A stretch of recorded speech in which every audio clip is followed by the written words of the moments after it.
پوری دنیا کے مسلمانوں کا حق تھا کہ وہ ان کے لیے آواز اٹھاتے، لیکن یہ بات بڑی افسوسناک ہے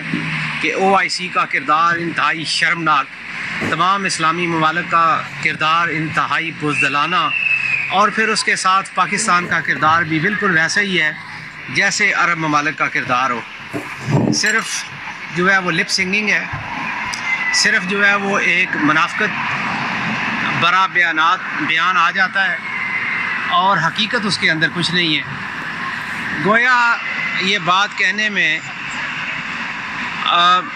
تو اس وقت مناسب نہیں، لیکن لگتا یہ ہے کہ کشمیر کی سرزمین تو پاکستان کو بھی عزیز ہے اور کشمیر کی سرزمین مودی کو بھی عزیز ہے، لیکن کشمیریوں کا کوئی پرسان حال نہیں، اور کشمیریوں کے جو حالات زندگی ہیں وہ بالکل ویسے ہیں جیسے اس سے پہلے تھے۔ برہان الدین وانی کی شہادت کے بعد تو گویا ایسے ہوا کہ کشمیریوں پہ قیامت ٹوٹ پڑی، اور ان کا وہ ایک ہی ذریعہ تھا انٹرنیٹ، جس کے ذریعے ان کا پیغام پوری دنیا تک پہنچ رہا تھا، لیکن آج انٹرنیٹ پہ بندش ہونے کی وجہ سے کشمیر کے جو اصل حالات ہیں وہ پوری دنیا تک نہیں پہنچ رہے۔ تو اس حال میں میری جو ہے وہ گزارش ہے کہ حکومت پاکستان اور وزیر اعظم جناب عمران خان صاحب وہ کوئی لایا عمل ترتیب دیں۔ خالی بیانات دینے سے اور ٹویٹر کے اوپر ٹویٹر پھینکنے سے کشمیریوں کو کبھی آزادی نہیں ملے گی۔ یہ جو ترانے ہیں یہ ہمارے لیے ہیں، جس کے گھر میں چولہا نہ جل رہا ہو اور جس کے بچے قید میں ہوں، جس کے ماں باپ کو مار دیا گیا ہو، کیا وہ اس طرح کے ترانے سنتا ہے؟ تو لہٰذا ترانوں کے اوپر زور دینے کی بجائے کشمیر کی آزادی کے لیے ہمیں حقیقی کوششیں کرنی چاہیے، اور ان حقیقی کوششوں کا آغاز سفارت کاری کے ذریعے ہوگا، اور پاکستان کی جو دفاعی پالیسی ہے اس کی مضبوطی سے، اور پاکستان کی ایک منظم خارجہ پالیسی کے ساتھ وابستہ ہے۔ اس وقت جو پاکستان کی خارجہ پالیسی ہے وہ بالکل ایک نہ ہونے کے برابر ہے۔ ہمارے وزیر خارجہ کا پوری دنیا میں جب پاکستانی قوم ان پہ اعتماد نہیں کرتی، اعتبار نہیں کرتی، تو باقی دنیا ان کے اوپر کیوں کر اعتماد کرے گی؟ اور وہ وزارت خارجہ کے حوالے سے ان کے بیانات بہت کم ہوتے ہیں۔ اکثر ان کا جو بیانات پاکستانی میڈیا پہ آتا ہے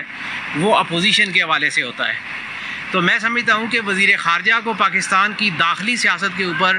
بیان بازی کرنے سے اجتناب کرنا چاہیے، اور انہیں پوری قوم کی بیک وقت ترجمانی کرنی ہے، اور پوری قوم کی ترجمانی کرنے کے لیے ضروری ہے کہ وہ پاکستان کے جو مسائل ہیں، ریاست پاکستان کے ساتھ انہیں کھڑا ہونا چاہیے، اور ان کا جو بیان ہے تاکہ وہ اپوزیشن اور حکومتی پارٹی اور عوام اور افواج پاکستان ان کے بیان کو سیریس لیں، اور ان کے منہ سے نکلنے والا ایک ایک لفظ کشمیریوں کی ترجمانی ہو اور حکومت پاکستان کی ترجمانی ہو۔ تو آج کے اس پہلے ویڈیو میں میرا یہی پیغام ہے کہ پاکستان کو زیادہ سیریسنس دکھانی چاہیے، اور کشمیر کے وکیل نے وکالت نامہ سائن کرنے کے بعد بالکل کسی جگہ پہ حاضری نہیں دی، کسی کورٹ کے اندر وہ پیش نہیں ہوئے، تو ایسا لگتا ہے کہ کشمیریوں نے یا تو غلط وکیل چنا، یا وہ بندہ جس نے خود کو کشمیریوں کی وکالت کے لیے پیش کیا تھا اسے اس جاب کے تقاضوں کا علم نہیں تھا۔ تو وہ تقاضے آپ ظاہر ہے میں اور آپ کیسے وزیر اعظم پاکستان کو جو ہے وہ ان کی یاد دہانی کروا سکتے ہیں؟ یہی ایک ریکویسٹ ہے جو ہم کہہ سکتے ہیں کہ خدا را کشمیریوں کا بہت قتل عام ہو چکا، اور مجھے سمجھ نہیں آتی کہ پاکستان اگر یقیناً پاکستان ایک ایٹمی طاقت ہے، تو پاکستان کی ایٹمی طاقت ہونے کے باوجود اگر بھارتی سرکار مودی اس نے 1 سال کے دوران 2000 سے زائد پاکستان کی سرحدوں کی خلاف ورزی کی ہے، تو پھر ہمیں سوچنا چاہیے کہ ایٹمی طاقت ہو کے گویا ہم اپنی عزت اور اپنی وقار کا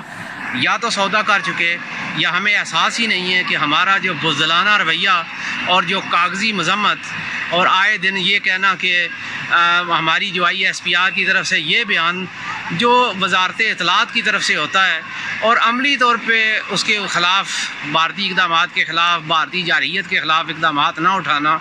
اس سے پاکستانی قوم کے اندر، نوجوان نسل کے اندر اور آزاد کشمیر میں رہنے والے لوگوں کے اندر جو ہے وہ مایوسی پھیل رہی ہے۔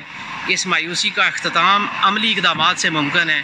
بیانات سے ہرگز کشمیر کے ساتھ جو ظلم ہو چکا اس کا ازالہ نہیں ہوگا۔